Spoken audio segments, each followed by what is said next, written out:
চোখ জুড়ানো আধুনিক ডুপ্লেক্স বাড়ি, বহুতল ভবন। প্রথম দেখায় এটিকে দেশের কোনো অভিজাত আবাসিক এলাকা মনে হতেই পারে, তবে এটি কোনো শহর নয়। মাদারীপুর জেলার রাজৈর উপজেলার প্রত্যন্ত একটি গ্রাম, যার নাম ইতালি গ্রাম। এই নামের আড়ালে গ্রামটির আসল নাম হাসনাকান্দি অনেকটাই হারিয়ে গেছে। গ্রামটিতে ১০০-র মতো বহুতল ভবন আছে, এর মধ্যে কমপক্ষে ৪০টি ডুপ্লেক্স। গত ২ যুগের ব্যবধানে প্রবাসী আয়ের হাত ধরে আমূল বদলে গেছে এই অঞ্চলের দৃশ্যপট। এখানকার প্রায় প্রতিটি বাড়ি থেকেই ২-৩ জন করে, এমনকি অনেক ক্ষেত্রে পুরো পরিবারই পাড়ি জমিয়েছেন ইতালির বিভিন্ন শহরে। তবে বাহ্যিক এই চাকচিক্যের আড়ালে গ্রামটিতে রয়েছে এক অদ্ভুত নীরবতা। বছরের অধিকাংশ সময় এখানকার বিলাসবহুল বাড়িগুলো থাকে মানবশূন্য।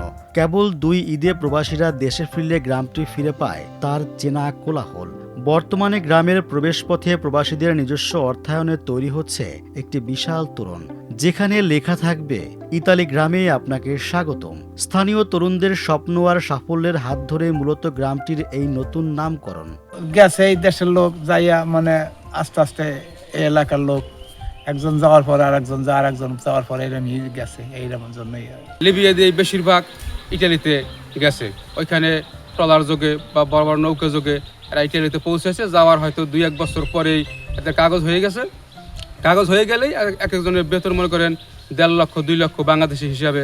২-১ জন আছে বাড়িতে, পুরুষ মানুষ, মহিলা সব ঘরে। আর অসুস্থ ধরেন মুরব্বী বৃদ্ধ যারা আছে তারাই বাড়িতে আছে। আমরা যারা আছি নর্মাল, তাদের বিপদে একজন আগায় আসে। আমাদের কোনো ঝামেলা নাই। মাদারীপুর ডিস্ট্রিক্টের ভিতরে আমাদের হাসানকান্দি এলাকাটা আল্লাহর রহমত অনেক ভালো আছি আমরা। কিন্তু এই সাফল্যের পেছনের গল্পটা মোটেও সহজ ছিল না। এখানকার বেশিরভাগ মানুষই লিবিয়ার মরুভূমি আর সমুদ্রপথ পাড়ি দিয়ে ইউরোপে প্রবেশ করেছেন।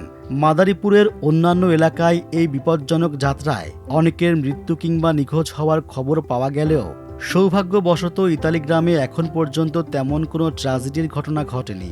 তবে এই পথ পাড়ি দিতে গিয়ে প্রবাসীদের সহ্য করতে হয়েছে অমানসিক ত্যাগ ও কষ্ট।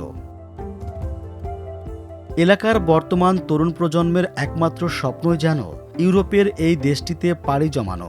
স্থানীয় জনপ্রতিনিধি বলছেন, প্রবাসীদের পাঠানো এই অর্থ শুধু তাদের পরিবারের ভাগ্য বদলায়নি, বরং গ্রামীণ অর্থনীতি ও অবকাঠামোগত উন্নয়নে বিরাট অবদান রাখছে।